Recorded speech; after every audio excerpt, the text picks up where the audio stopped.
Në vitet e zjarta të rilindjes son kombëtare, jetoi, punoi e luftoi për mëmën Shqipëri, edhe ideologu e patrioti i shquar i rilindjes son, Pashko Vasa.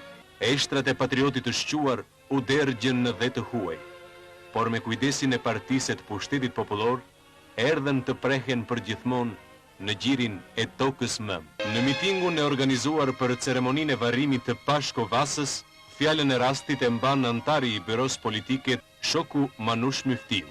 Qytetarë të Shkodrës, jemi mbledhur për të nderuar kujtimin e patriotit të shquar, të rilindjes son kombëtare, Pashko Vasës. Çon ju shqiptar prej gjumi, çon ju.